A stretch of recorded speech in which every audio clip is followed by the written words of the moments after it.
ছেলে কানান কিংবা তার স্ত্রী, তারা কিন্তু নূহ আলাইহিস সালামের প্রতি ঈমান আনেনি। তার মানে বাবা নবী হয়ে অনেক সময় ছেলে ঈমান আনতে পারেনি, তার ভাগ্যে সেটা জোটেনি। নূহ আলাইহিস সালাম নবী ছিলেন, কিন্তু তার স্ত্রী তার প্রতি ঈমান আনেনি। এজন্য আল্লাহ তাআলা বলছেন, ইন্নাকা লা তাহদি মান আহবাবতা ওয়ালাকিন্নাল্লাহা ইয়াহদি মান ইয়াশা।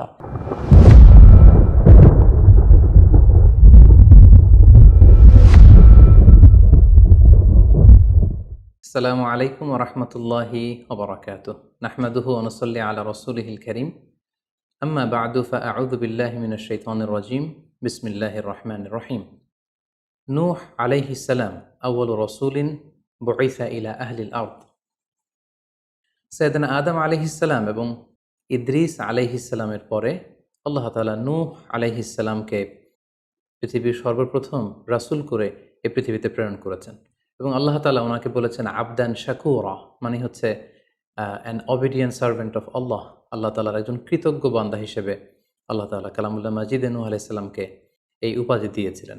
পাশাপাশি তিনি হচ্ছেন উলুল আজমি মিনার রসুল, অর্থাৎ 5 জন নবীকে আল্লাহ তাআলা কুরআনুল কারীমে দৃঢ় প্রত্যয়ী বা দৃঢ়চেতা রাসূল হিসেবে ঘোষণা করেছেন।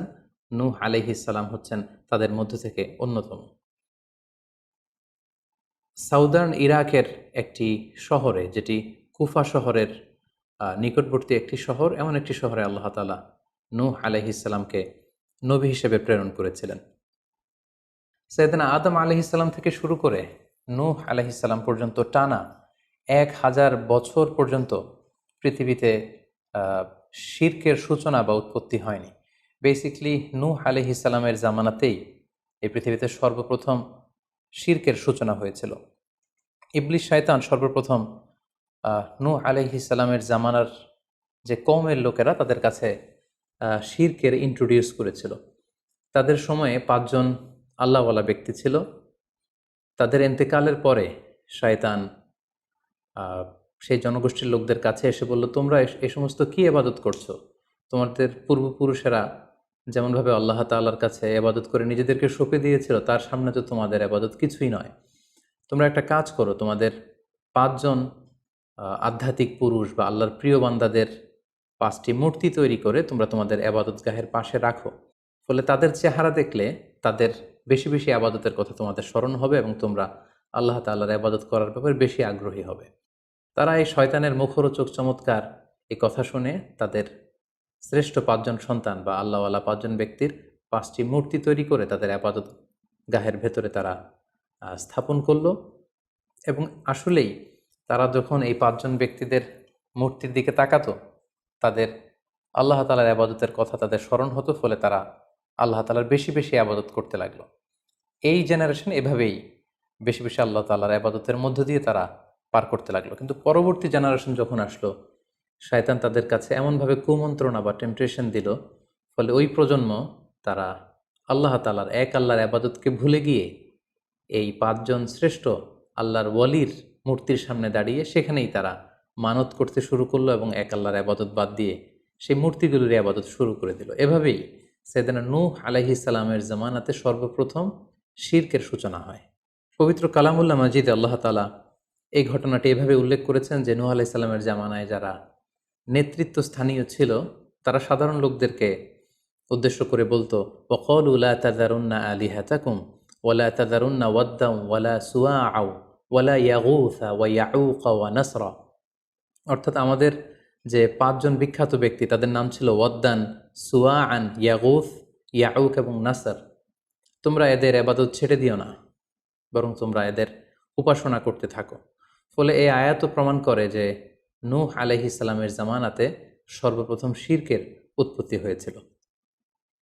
কিন্তু নূহ আলাইহিস সালাম তার জাতিগোষ্ঠীর কাছে এক আল্লাহর দাওয়াত দিয়ে যেতে লাগলেন।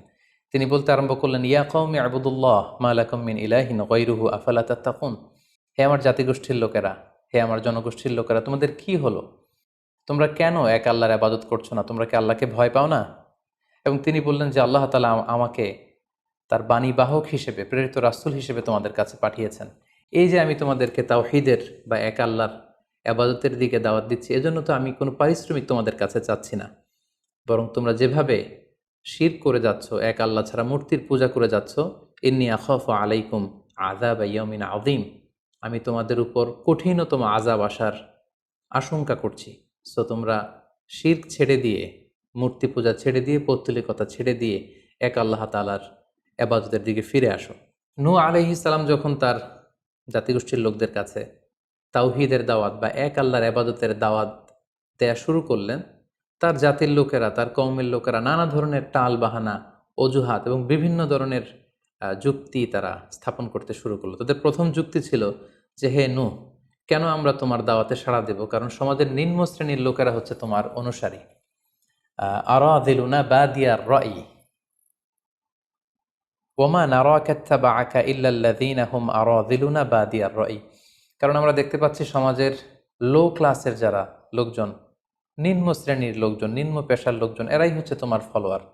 তোমরা আগে এই সমস্ত লোকদেরকে তোমার আশপাশ থেকে সরাও, তখন আমরা তোমার এ দাওয়াতকে গ্রহণ করব।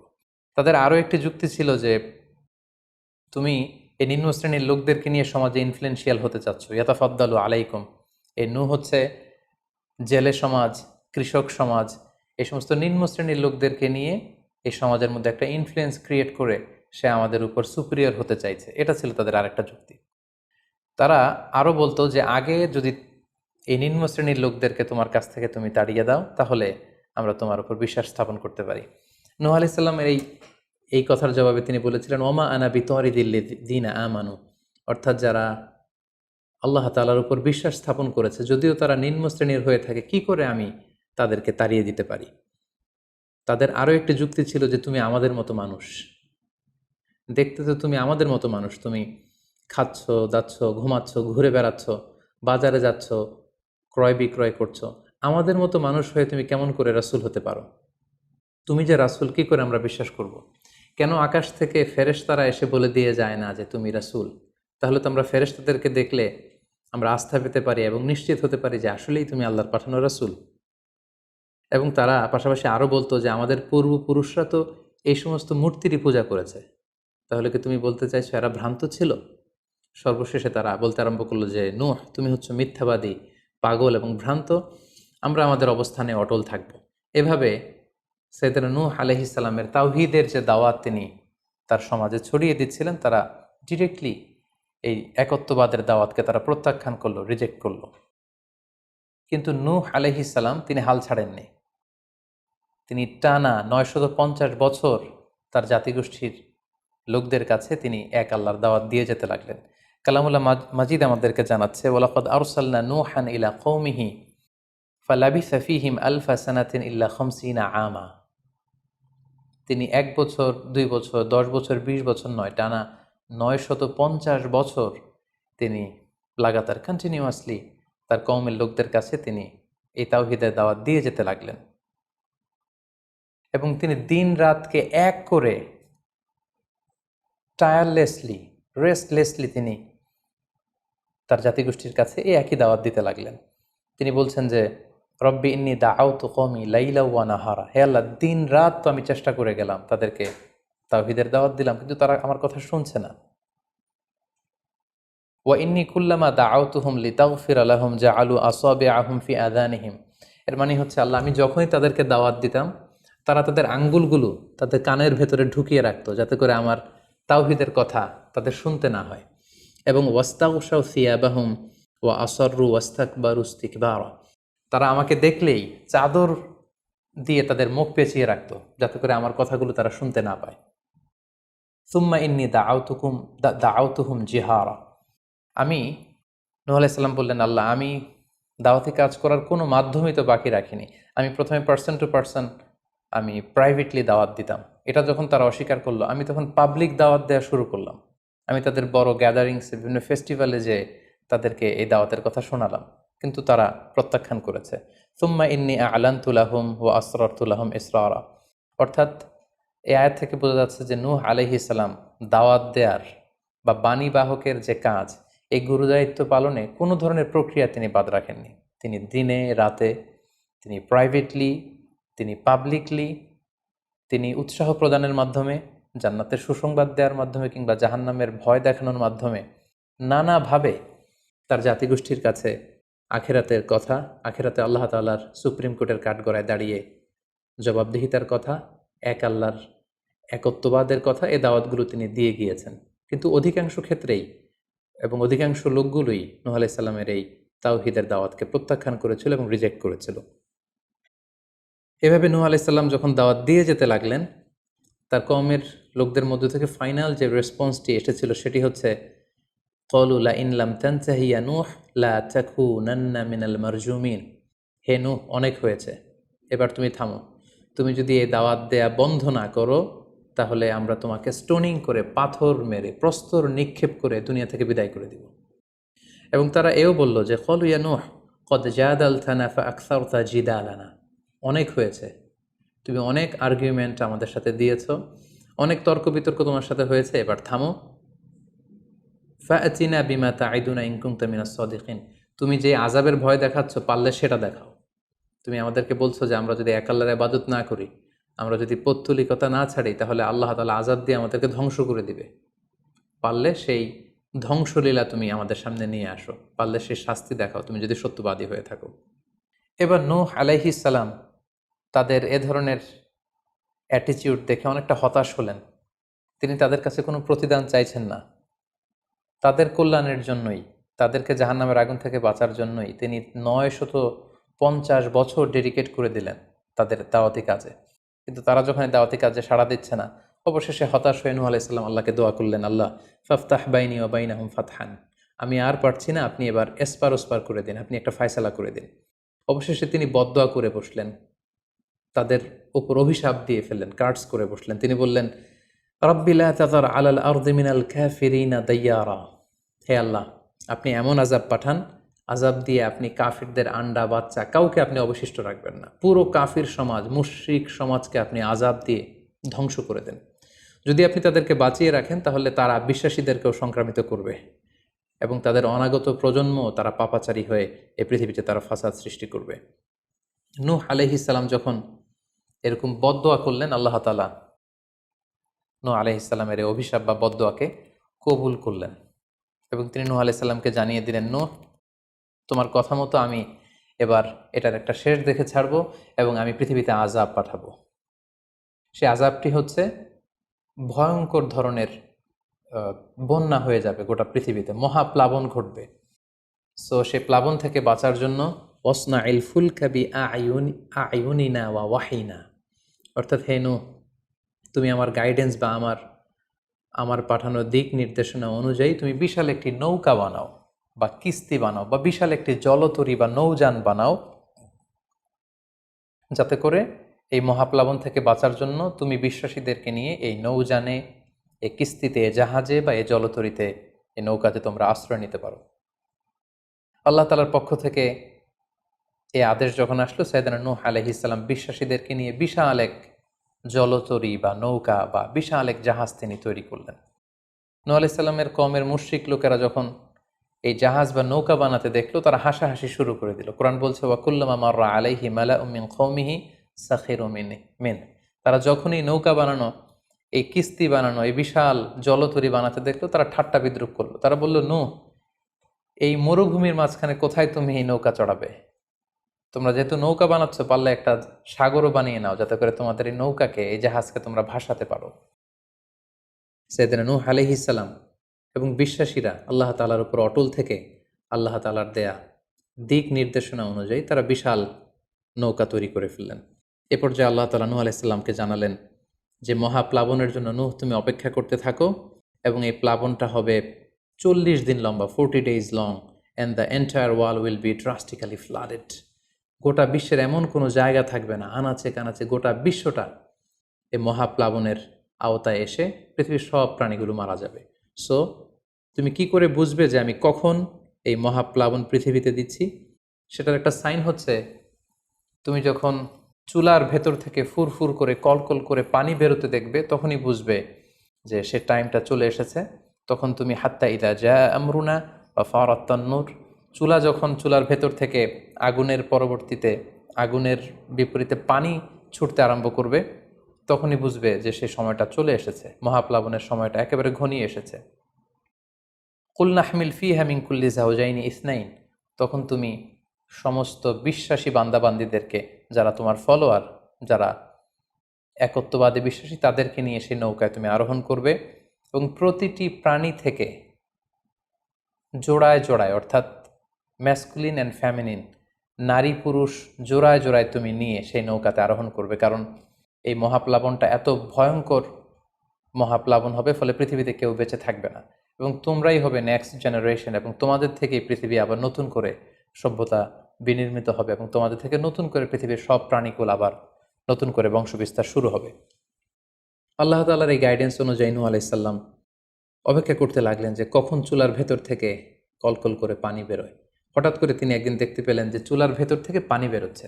তিনি সমস্ত বিশ্বাসীদেরকে নিয়ে এবং বিভিন্ন প্রাণীকুল থেকে জোড়ায় জোড়ায় নারী পুরুষ দুই ধরনের জেন্ডারকে একত্রিত করে নিয়ে তিনি আল্লাহ তাআলার নামে সেই নৌকার মধ্যে আরোহণ করলেন এবং আল্লাহ বললেন, ওয়াকাল আরকাবু ফিহা বিসমিল্লাহি মাজরেহা ওয়া মুরসাহা ইন্না রাব্বি লাগফুরুর রাহিম। আল্লাহ বললেন, তোমরা যখন আরোহণ করবে তোমরা আল্লাহর নামে আরোহণ করবে, অর্থাৎ বিসমিল্লাহ বলে আরোহণ করবে, কারণ তোমাদের এই নৌকার এই জাহাজের গতি এবং স্থিতি এটা হবে আল্লাহর নামে। এটার সেইলিং বা অ্যাঙ্করিং, এটার পানির উপরে ভেসে চলা এবং এটার নোঙর ভিড়ানো সবটাই হবে আল্লাহ তাআলার নামে। এবং আল্লাহ তাআলার আদেশ অনুযায়ী নূহ আলাইহিস সালাম সবাইকে নিয়ে সেই নৌকায় আশ্রয় নিলেন। কোরআন আমাদেরকে জানাচ্ছে, ওহিয়া তাজরি বিহিম ফি মাউজিন কাল জিবাল, গোটা বিশ্বব্যাপী এমন ভয়ঙ্করভাবে আকাশ থেকে ঝুম বৃষ্টি নাজিল হলো, জমিন তার ভেতরে থাকা পানিগুলোকে উপরে উদ্গীরণ করে দিতে লাগলো, উপর থেকে পানি নিচ থেকে পানি, ফলে গোটা বিশ্বে এক মহাপ্লাবনের পরিস্থিতি তৈরি হলো। এবং সেই ভয়ঙ্কর প্লাবনের মধ্যে, সেই ঝড় ঝাপটার মধ্যে, সেই পানির মধ্যে নূহ আলাইহিস সালামের সেই কিস্তি বা সেই জলতরী বা সেই নৌকা ভাসতে লাগলো। কোরআন বলছে যে ফি মাউজিন কাল জিবাল, বিশাল পাহাড় সম ঢেউয়ের মধ্যে নূহ আলাইহিস সালামের তরী আল্লাহর নামে ভাসতে আরম্ভ করলো এবং আল্লাহর নামে নূহ আলাইহিস সালাম সেই তরী ভাসিয়ে দিলেন। মহাপ্লাবনের ঠিক কিছু আগে নূহ আলাইহিস সালাম ওনার ছেলে কানাআনকে আহ্বান করলেন যে, কানাআন, তুমি এই নৌকার মধ্যে আরোহণ করো। আমরা ইতিহাস থেকে আমরা জেনেছি যে নূহ আলাইহিস সালামের 4 জন সন্তান ছিল, হাম, সাম, ইয়াফাস, কানাআন। এই 4 জন সন্তানের মধ্যে 3 জন ঈমান এনেছিল, শুধু কানাআন ছাড়া। নূহ আলাইহিস সালাম কানাআনকে বললেন, কানাআন ইয়া বুনাইয়া ইরকাব মাআনা, হে আমার প্রিয় সন্তান, তুমি নৌকায় ওঠো, আল্লাহর কাছে তওবা করো। কিন্তু কানাআন নূহ আলাইহিস সালামের এই আহ্বানের প্রত্যুত্তরে তিনি বলেছিলেন, আমি নৌকায় উঠবো না, সাআবি ইলা জাবালিন ইয়াসিমুনি মিনাল মা, আমি পাহাড়ের চূড়ায় যেয়ে দাঁড়াবো, পাহাড় আমাকে পানি থেকে বাঁচাবে, কারণ এই বন্যার পানি তো পাহাড় পর্যন্ত পৌঁছতে পারবে না। নূহ আলাইহিস সালাম বললেন, ক্বালা লা আসিমাল ইয়াউমা মিন আমরিল্লাহ ইল্লা মার রাহিম, হে কানাআন, আজকে আল্লাহর এই গজব থেকে, এই আযাব থেকে, এই মহাপ্লাবন থেকে বাঁচানোর কেউ নাই, কেউ তোমাকে বাঁচাতে পারবে না। পাহাড় তোমাকে আজকে সুরক্ষা দিতে পারবে না, বাঁচাতে পারবে না, আজকে বাঁচানোর কেউ নেই, তুমি তাড়াতাড়ি উঠে আসো এখানে। কিন্তু নূহ আলাইহিস সালামের ছেলে কানাআন অস্বীকৃতি জ্ঞাপন করলো। কোরআন বলছে, ওয়াহালা বাইনাহুমাল মাউজু ফাকানা মিনাল মুগরাকিন, বাবা আর ছেলের মধ্যে যখন এ ধরনের কথা চলছিল, হঠাৎ করে বিশাল এক সাগরের ঢেউয়ের ধাক্কা এসে নূহ আলাইহিস সালামের সন্তান কানাআনকে পানির মধ্যে ডুবিয়ে দিল। তাহলে এই আয়াত থেকে বুঝলাম কানাআন যারা ডুবে গিয়েছিল তাদের অন্তর্ভুক্ত হয়েছিল। এবং মজার ব্যাপার হচ্ছে, নূহ আলাইহিস সালামের স্ত্রীও এই মহাপ্লাবন থেকে বাঁচতে পারেনি। সেও ঈমান না আনার কারণে যারা ধ্বংস হয়েছিল, যাদের সলিল সমাধি হয়েছিল মহাপ্লাবনের পানির মধ্যে, নূহ আলাইহিস সালামের স্ত্রীও সেখানে নিহত হয়েছেন। এখন একটি প্রশ্ন এসে দাঁড়ায়, সেটি হচ্ছে যে এটা কি একটা গ্লোবাল ডিজাস্টার ছিল কিনা? এটা কি ইরাকের সেই সাউদার্ন পার্টেই শুধু এই বন্যাটা হয়েছিল, না গোটা বিশ্বব্যাপী হয়েছিল? এ নিয়ে ঐতিহাসিকদের মধ্যে অনেক ধরনের মতামত পাওয়া যায়। তবে একটা বড় সংখ্যক ঐতিহাসিক মুআররিখুন তারা বলেছেন যে ইট ওয়াজ এ গ্লোবাল ডিজাস্টার। এই ফ্লাড, এই বন্যাটা ছিল গোটা বিশ্বব্যাপী। কারণ আল্লাহ তাআলা কোরআনে বলেছেন, নূহ আলাইহিস সালামের বদদুয়ার কথা বলেছেন। নূহ আলাইহিস সালাম বলেছেন যে, রব্বি লা তাযার আলাল আরদি মিনাল কাফিরিনা দাইয়ারা, হে আল্লাহ, এই জমিনে একজন কাফিরকেও আপনি বাঁচিয়ে রাখবেন না। সো এই আর্থ শব্দটা প্রমাণ করে তিনি গোটা বিশ্বের দিকে ইঙ্গিত করেছেন। এবং আল্লাহ যখন জমিনকে ইঙ্গিত করেছেন, ইয়া আরদুবলাই, হে পানি তুমি নিচের দিকে চলে যাও, ফলে এই আর্থ দ্বারা বোঝা যাচ্ছে যে শুধু ইরাকের সেই সাউদার্ন ইরাকের কুফা শহরের পাশেই এই বন্যাটা লিমিটেড বা সীমিত ছিল না, বরং এই ডিজাস্টারটা ছিল একটা গ্লোবাল ডিজাস্টার। গোটা বিশ্বব্যাপী মহাপ্লাবনের পানিতে গোটা বিশ্বের সব সয়লাভ হয়ে গিয়েছিল। 40 দিন এই বন্যাটা কন্টিনিউ করেছে এবং 40 দিনের এই সময়ে মহাপ্লাবনে যত কাফির মুশরিক এবং নূহ আলাইহিস সালামের সময়কালের যত মুশরিক এবং অবাধ্য লোকেরা ছিল সবাইকে আল্লাহ তাআলা এই বন্যার মাধ্যমে ধ্বংস করেছেন।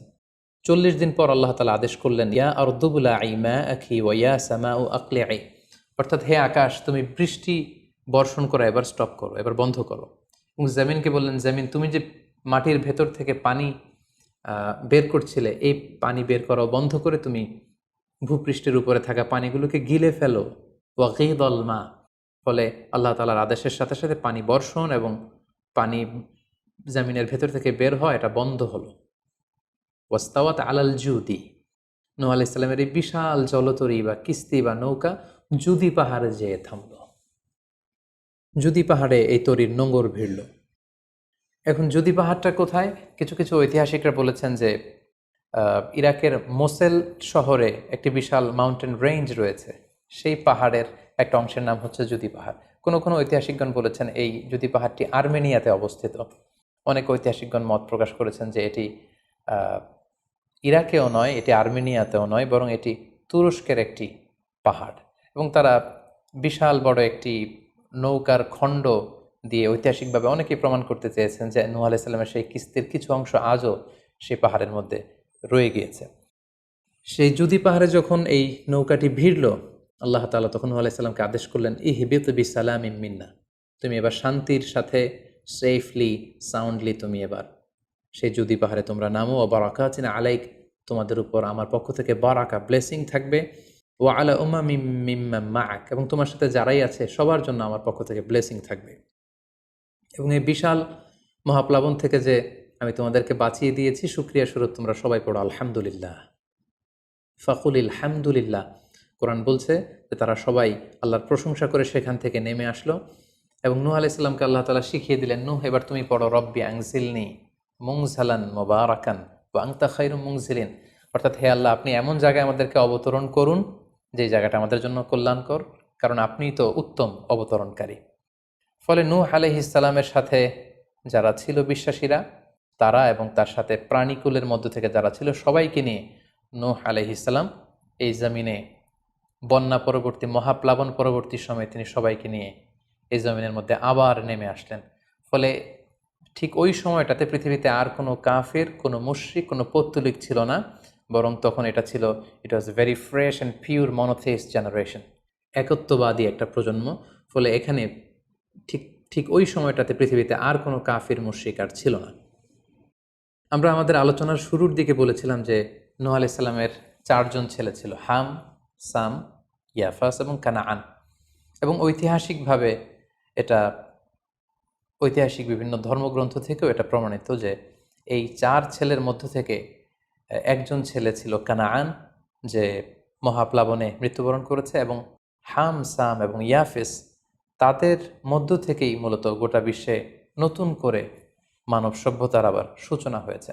নূহ আলাইহিস সালামের ছেলে হাম, তিনি আফ্রিকাতে তার পরিবার নিয়ে বসবাস শুরু করেন, এবং ওনার ছেলে সাম, যেখান থেকে সেমাইটিক শব্দটি আমরা বলে থাকি, ওনার ছেলে সাম তার আত্মীয় স্বজন এবং তার বংশধরদেরকে নিয়ে ধীরে ধীরে মধ্যপ্রাচ্য বা দূরপ্রাচ্যের এই এরিয়াতে পরবর্তীতে তারা বসবাস শুরু করেন। এবং ওনার ছেলে ইয়াফেস বর্তমান যে চীন বা তার আশেপাশের যে এরিয়াগুলো আছে সেখানে বসবাস শুরু করেন, এবং সেখান থেকেই মানব ইতিহাস আবার নতুন করে তার পথ চলা শুরু করলো, এবং গোটা বিশ্বে বাচ্চা রিজালান কাসীরা ওয়া নিসা, অনেক নারী পুরো গোটা বিশ্বে সেখান থেকে আবার ছড়িয়ে পড়তে আরম্ভ করলো। এভাবেই নূহ আলাইহিস সালাম একত্ববাদের দাওয়াত দিয়ে নিরলস প্রচেষ্টা করে ওনার জীবনকে তিনি অতিবাহিত করেছেন। সাইয়েদনা নূহ আলাইহিস সালাম ওনার ইন্তেকালের পরে ওনাকে কোথায় কবর দেওয়া হয়েছে এ নিয়ে 2টি মত পাওয়া যায়। প্রথম মত অনুযায়ী ওনাকে মক্কাতে কবরস্থ করা হয়েছে, আরেকটি মত অনুযায়ী লেবাননের কার্ক নামে একটি এরিয়াতে জাবালে দীর, সেই দীর মাউন্টেনের পাশে সাইয়েদনা নূহ আলাইহিস সালামকে কবরস্থ করা হয়েছে। সম্মানিত সুধী, এই ছিল নূহ আলাইহিস সালামের সংক্ষিপ্ত, বর্ণাঢ্য এবং সংগ্রামী জীবন কাহিনী। এ পর্যায়ে আমরা নূহ আলাইহিস সালামের এই স্টোরি থেকে, এই জীবনী থেকে কী ধরনের লেসন, লাইফ লেসন বা শিক্ষা আমরা পেতে পারি যেটা আমরা আমাদের সমাজের সাথে রেলেভেন্ট করতে পারি, আমরা সে বিষয়ে সামান্য কিছু আলোচনা করব। আমরা যারা দাওয়া কাজের সাথে ইনভলভড, তাদের জন্য নূহ আলাইহিস সালামের জীবনীতে আসলে নূহ আলাইহিস সালামের দাওয়া ক্যারিয়ার থেকে নেবার মতো, শেখার মতো অনেক কিছু রয়েছে। তোর মধ্যে থেকে অন্যতম হচ্ছে যে ডাইভার্সিটি অফ দাওয়া অ্যাপ্রোচ। আমরা জানি যে আমরা যারা আল্লাহ তাআলার এই কথাগুলো, কোরআন সুন্নাহর এই মেসেজগুলো পৌঁছে দিচ্ছি, আমরাও কাইন্ডা বাণীবাহকের কাজ কিন্তু আমরা করছি। যেহেতু নবীরা নেই, তাদের অনুসৃত পথকে আমরা ধারণ করে তাদের কথাগুলো আমরা পৌঁছে দিচ্ছি। সো আমাদের এই দাওয়া অ্যাপ্রোচের মধ্যে ডাইভার্সিটি থাকতে হবে। আমরা যেমনি ওরালি দাওয়া কাজ করি, নবীরা ওরালি দাওয়া কাজ করতেন, মৌখিকভাবে মানুষকে দাওয়া দিতেন। এই ওরালি দাওয়ার পাশাপাশি আমরা রিটেন দাওয়ার কাজ করতে পারি, আমরা প্র্যাকটিক্যাল দাওয়া কাজ করতে পারি। অর্থাৎ প্র্যাকটিক্যাল দাওয়াটা হচ্ছে লাইভ দাওয়া। আমার কথা দেখে, আমার আচরণ দেখে, আমার ডিলিংস দেখে মানুষ ইসলামের সৌন্দর্যের প্রতি আকৃষ্ট হবে, এবং এটা খুবই ফলপ্রসূ একটা দাওয়া সিস্টেম। সো আমরা যদি নূহ আলাইহিস সালামের জীবনের দিকে তাকাই, তাহলে দেখব উনি অনেকভাবে এই দাওয়া কাজ করেছেন। উনি প্রথম পার্সন টু পার্সন টার্গেট করে তাকে একা একা বোঝাতেন। এটা যখন কাজ না করতো, প্রাইভেট দাওয়া থেকে উনি পরে সুইচ করলেন পাবলিক দাওয়াতে। কোরআন আমাদেরকে জানিয়েছে যে তার কওমের বিভিন্ন ফেস্টিভ্যালগুলোতে, সেখানকার বিভিন্ন পাবলিক গ্যাদারিংসগুলোতে, সেখানকার বিভিন্ন ক্লাবগুলোতে তিনি যে এক আল্লাহর দাওয়া তিনি সেখানে পেশ করেছেন। পাশাপাশি নূহ আলাইহিস সালাম তার সময়ের সম্ভ্রান্ত ব্যক্তিবর্গ যারা, তাদেরকে স্পেশালি তিনি দাওয়া কাজের আওতায় নিয়ে এসেছেন। এলিট সোসাইটি যারা, আমরা যদি আল্লাহ রাসূল সাল্লাল্লাহু আলাইহি ওয়াসাল্লামের দাওয়া অ্যাক্টিভিটির দিকে তাকাই, তাহলে দেখব যে উনিও কিন্তু সানাদিদে কোরাইশের যারা লিডার শ্রেণী ছিল, গণ্যমান্য ব্যক্তিবর্গ ছিল, তাদেরকে তিনি স্পেশালি দাওয়া কাজ করতেন তাদের সাথে। কারণ আমরা জানি যে একটা সমাজের লিডার যদি ইসলামের পথে আসে, ফলে তার যে লক্ষ লক্ষ ফলোয়ার থাকবে, তারাও তার দ্বারা ইনফ্লুয়েন্স হয়ে তারাও ইসলামের পথে চলে আসবে। এবং আল্লাহ রাসূল সাল্লাল্লাহু আলাইহি ওয়াসাল্লামের জীবনীতে আমরা দেখেছি যে কোনো গোষ্ঠীর বা কোনো কওমের বা কোনো ট্রাইবের গোত্র প্রধান যখন কালিমা পড়ে মুসলমান হয়েছে, তার দেখা দেখি গোত্রের সকল নারী পুরুষ তারাও মুসলমান হয়ে গেছে। দাওয়া কাজ আঞ্জাম দেওয়ার ক্ষেত্রে যারা এলিট সোসাইটি বা সমাজের গণ্যমান্য ব্যক্তিবর্গ যারা থাকবে, তাদেরকে দাওয়া দেওয়ার ক্ষেত্রে আমাদেরকে স্পেশাল এফোর্ট দিতে হবে। কারণ তাদেরকে যদি আমরা ইসলামের পক্ষে, সত্যের পক্ষে কনভিন্সড করতে পারি, ফলে তারা সমাজের আরও অনেক লোককে ইনফ্লুয়েন্স করে ইসলামের সুশীতল বাণীর ভেতরে নিয়ে আসতে পারবে। তো এর মানে এই নয় যারা নিম্ন শ্রেণীর বা যারা সমাজের মধ্যবিত্ত বা নিম্ন মধ্যবিত্ত যে ফ্যামিলিগুলো রয়েছে বা যে সমস্ত লোকজন রয়েছে, তাদেরকে আমরা গুরুত্ব দিব না, ব্যাপারটি এমন নয়। বরং নূহ আলাইহিস সালামের ঘটনা থেকে আমরা বুঝতে পারছি যে একটা হচ্ছে মাস পিপুলদের জন্য দাওয়া, আর একটি হচ্ছে যারা সমাজের উচ্চ শ্রেণী, তাদের জন্য স্পেশালি কিছু টাইম স্পেন্ড করা, তাদেরকে আলাদাভাবে দাওয়া দেওয়া, এবং অথবা তাদের উপযোগী করে দাওয়া অ্যাক্টিভিটি তাদের কাছে যদি আমরা প্রেজেন্টেশন করতে পারি, তাহলে নিঃসন্দেহে তারাও ইসলামের সৌন্দর্যের দ্বারা আকৃষ্ট হবে। নূহ আলাইহিস সালামের এই জীবন কাহিনী থেকে আমরা আরও একটি বিষয় শিখতে পারি, সেটি হচ্ছে দাওয়া কাজে কখনো হতাশ হওয়া যাবে না, নিরাশ হওয়া যাবে না, এবং হাল ছাড়া যাবে না, বরং ভরসা রাখতে হবে আল্লাহর উপর। কারণ আমরা কয় বছর দাওয়া কাজ করে যাচ্ছি, আমরা কতটুকু এফোর্ট দিয়েছি, আমরা কতটুকু টাইম স্পেন্ড করেছি, আমরা কতটুকু স্যাক্রিফাইস করেছি। আমরা যদি নূহ আলাইহিস সালামের জীবনের দিকে তাকাই, তাহলে দেখব যে তিনি টানা 950 বছর টানা লাগাতার তিনি তার জাতিগোষ্ঠীর কাছে দাওয়াতি কাজ করেছেন, কিন্তু তিনি নিরাশ হননি, হতাশ হননি, হাল ছেড়ে দেননি, তিনি ভরসা রেখেছিলেন আল্লাহ তাআলার উপর। সো আমরা যারা দাওয়া কাজ করছি, আমরা ইনস্ট্যান্ট ফলাফলের জন্য যেন বসে না থাকি, আমরা আমাদের দায়িত্বটুকু পালন করব। নূহ আলাইহিস সালামের এই স্টোরি থেকে আমরা আরও একটি বিষয় শিখতে পারি, সেটা হচ্ছে আমাদের কাজ হচ্ছে ইফোর্ট দেয়া, বাট এটার কমপ্লিশন, এটার রেজাল্ট আসবে আল্লাহ তাআলার পক্ষ থেকে। আরবিতে বলা হয় যে আস-সা'য়ু মিন্না ওয়াল ইতমামু মিনাল্লাহ, প্রচেষ্টা করার মালিক আমরা, সফলতা দেওয়ার মালিক হচ্ছেন আল্লাহ। আমি অনেক দাওয়াতি কাজ করছি, কিন্তু আমার দাওয়াতি কাজে কেউ সাড়া দিচ্ছে না, কেউ রেসপন্স করছে না, আমার দাওয়াতি কাজে কেউ ইসলামের প্রতি আকৃষ্ট হচ্ছে না, ইট ডাজন্ট মিন দ্যাট আমি একজন ব্যর্থ দায়ী, না, এটা কখনোই না। বরং আমি সিনসিয়ারিটির সাথে আমার সর্বোচ্চ প্রচেষ্টাটুকুন আমি করছি কিনা, সেটাই হচ্ছে দেখার বিষয়। আমার কত ফলোয়ার, আমার ডাকে কত মানুষ সাড়া দিল, এটা দেখার বিষয় না, বরং আমি আমার রোলটা প্লে করতে পারছি কিনা সিনসিয়ারিটির সাথে, এটা হচ্ছে দেখার বিষয়। এর কারণ হচ্ছে আল্লাহর হাবিব সাল্লাল্লাহু আলাইহি ওয়াসাল্লাম বলেছেন, কিয়ামতের দিন অনেক নবী দাঁড়াবে যাদের ফলোয়ার হচ্ছে হাতে গোনা অল্প কয়েকজন, মানে অল্প কয়েকজন ঈমান এনেছিল। পৃথিবীতে অনেক নবী ছিল, তারা কিয়ামতের দিন দাঁড়াবে, তার বিশ্বাসী উম্মতের সংখ্যা হচ্ছে মাত্র 2 জন। পৃথিবীতে এরকম অনেক নবী ছিল, কিয়ামতের দিন তিনি দাঁড়াবেন, তার উপর বিশ্বাস এনেছিল মাত্র একজন, মানে নবীও একজন, তার প্রতি ঈমানও এনেছে মাত্র একজন। এমনও অনেক নবী কিয়ামতের দিন আল্লাহ তাআলার দরবারে দাঁড়াবে যেই নবীর কোনো ফলোয়ার নাই, যেই নবীর কোনো বিশ্বাসী উম্মত নাই, অর্থাৎ নবী শুধু একা, তার সারা জীবনের দাওয়া কাজে কেউ তার ডাকে সাড়া দেয়নি। তার মানে কি তিনি ব্যর্থ? নেভার, কখনো না। তিনি তার দায়িত্বটুকুন পালন করেছেন, এজন্য তিনি আল্লাহ তাআলার দরবারে তিনি সফল। সো কে আপনার ডাকে সাড়া দিবে, কে ইসলামের পথে আসবে, এটা আমাদের দেখার বিষয় না। আমাদের দেখার বিষয় হচ্ছে আমরা আমাদের দায়িত্বটুকুন পালন করেছি কিনা, আমরা কোরআনের, ইসলামের সুন্দর বিউটিফুল মেসেজগুলো আমরা পৌঁছে দিতে পেরেছি কিনা। That should be hour concern, সেটাই হচ্ছে আমাদের দায়িত্ব। সূরা হুদে নূহ আলাইহিস সালামের ফলোয়ার কত ছিল এ ব্যাপারে আমরা জানতে পারি। আল্লাহ তাআলা বলছেন, ওয়ামা আহমানা মাআহু ইল্লা কালিল, মানে নূহ আলাইহিস সালামের জাতিগোষ্ঠীর হাতে গোনা অল্প কিছু লোক ছাড়া তার প্রতি অন্যান্যরা ঈমান আনেনি। এই অল্প কিছু লোক, তাদের সংখ্যা কত? তাফসির ইবনে কাসিরে এসেছে, সাইয়েদনা ইবনে আব্বাস বলেন যে কানু সামানিনা নাফসান মিনহুম নিসাউহুম, নারী পুরুষ মিলিয়ে 80 জন। Could you imagine that? 950 বছরের দাওয়াতি ক্যারিয়ারে ওনার উপর ঈমান এনেছে মাত্র 80 জন। তার মানে প্রতি 100 বছরে অন অ্যান অ্যাভারেজ 10 জন ওনার উপর ঈমান আনেনি। কিন্তু উনি হচ্ছেন উলুল আজমি মিনার রুসুল, এই মহাবিশ্বের 5 জন শ্রেষ্ঠতম নবীদের মধ্য থেকে তিনি হচ্ছেন অন্যতম।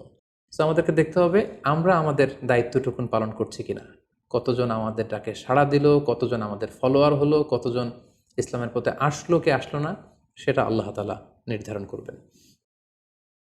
নূহ আলাইহিস সালামের জীবনী থেকে আমরা আরও যে শিক্ষাটি পাই, এবং এটি খুবই গুরুত্বপূর্ণ একটি লেসন, সেটা হচ্ছে হিদায়া অনলি বিলংস টু আল্লাহ। হেদায়েত দেওয়ার মালিক হচ্ছেন Allah. Canaan and the wife of Nuh for example, যেমন নূহ আলাইহিস সালামের ছেলে কানাআন কিংবা তার স্ত্রী, তারা কিন্তু নূহ আলাইহিস সালামের প্রতি ঈমান আনেনি। তার মানে বাবা নবী হয়ে অনেক সময় ছেলে ঈমান আনতে পারেনি, তার ভাগ্যে সেটা জোটেনি। নূহ আলাইহিস সালাম নবী ছিলেন, কিন্তু তার স্ত্রী তার প্রতি ঈমান আনেনি। এজন্য আল্লাহ তাআলা বলছেন, ইন্নাকা লা তাহদি মান আহবাবতা ওয়ালাকিন্নাল্লাহা ইয়াহদি মান ইয়াশা, হে নবী আপনি যাকে চান তাকে আপনি হেদায়েত দিতে পারবেন না, কারণ হেদায়েত দেওয়ার মালিক আপনি নন। হেদায়েত দেওয়ার নিরঙ্কুশ একচ্ছত্র ক্ষমতা হচ্ছে শুধুমাত্র কেবলমাত্র আল্লাহ তাআলার হাতে। তিনি যাকে চাইবেন তাকে তিনি হেদায়েত দেন, আমরা চাইলেই কাউকে হেদায়েত দিতে পারবো না। নূহ আলাইহিস সালামের জীবনী থেকে আরও একটি বড় শিক্ষা হচ্ছে যে আল্লাহ তাআলা হুট করেই কাউকে আযাব দেন না বা শাস্তি পাঠান না, বরং আল্লাহ তাআলা বারবার সুযোগ দিয়ে থাকেন। অনেক সুযোগ দেওয়ার পরে, বারবার সুযোগ দেওয়ার পরেও যখন কেউ সত্যের পথে ফিরে আসে না, বরং বারবার তারা অবাধ্যতা, দাম্ভিকতা এবং বাড়াবাড়ি করে, ঠিক তখনই আল্লাহ তাআলা তাদেরকে শাস্তি দেন। আমরা নূহ আলাইহিস সালামের জাতিগোষ্ঠীর দিকে যদি তাকাই, তাহলে দেখব যে তিনি 950 বছর তাদেরকে চান্স দিয়েছেন। এত লম্বা সময় তাদেরকে সুযোগ দেওয়ার পরেও তারা সত্যের পথে ফিরে আসেনি। অতঃপর আল্লাহ তাআলা মহাপ্লাবন দিয়ে পুরো জাতিগোষ্ঠীকে ধ্বংস করে দিয়েছেন। নূহ আলাইহিস সালামের জীবনী থেকে সর্বশেষ যে শিক্ষাটি আমরা পাই, সেটি হচ্ছে সব ধ্বংস নয়, কিছু ধ্বংস আছে যেটা আবার নতুন করে সৃষ্টি করে, অর্থাৎ সৃষ্টির জন্য ধ্বংস। আমরা যদি দেখি যে আল্লাহ তাআলা এমন এক গজব পাঠালেন, এমন এক পানিশমেন্ট দিলেন, এমন এক মহাপ্লাবন দিলেন, যেটা দিয়ে গোটা পৃথিবীবাসীকে তিনি ধ্বংস করেছেন, অল্প কিছু মানুষ ছাড়া। কিন্তু আমরা যদি অন্য দিক থেকে খেয়াল করি, তাহলে দেখব যে এই ধ্বংসটি ধ্বংসের জন্য নয়, এই ধ্বংসটি ছিল নতুন করে সৃষ্টির জন্য। আমরা দেখি যে অনেক এলাকাতে অগ্নিকাণ্ড ঘটে, সেখানে হয়তো বেড়ার ঘর ছিল, টিনের ঘর ছিল, তো অগ্নিকাণ্ড ঘটার পরে সেখানে বিশাল করে বিল্ডিং তৈরি হয়। তার মানে সব ধ্বংসের জন্য নয়, কিছু ধ্বংস আছে সৃষ্টির জন্য। নূহ আলাইহিস সালামের ক্ষেত্রেও এই ধ্বংসের ব্যাপারটি ঠিক এমনই ঘটেছিল। এই ধ্বংসটা শুধু ধ্বংসের জন্য নয়, বরং কাফিরদেরকে, মুশরিকদেরকে ধ্বংস করে দিয়ে নতুন এক একত্ববাদী প্রজন্মের সূচনা যাতে পৃথিবীতে ঘটে, সেজন্য আল্লাহ তাআলা এই ধ্বংসের সূচনা করেছিলেন। আল্লাহ তাআলা আমাদের সবাইকে আম্বিয়া আলাইহিমুসসালামদের অনুসৃত পথে থেকে তাদের মত এবং পথকে বেছে নিয়ে সিরাতুল মুস্তাকিমে পরিচালিত হওয়ার তৌফিক দান করুক। আসসালামু আলাইকুম ওয়া রাহমাতুল্লাহি ওয়া বারাকাতুহু।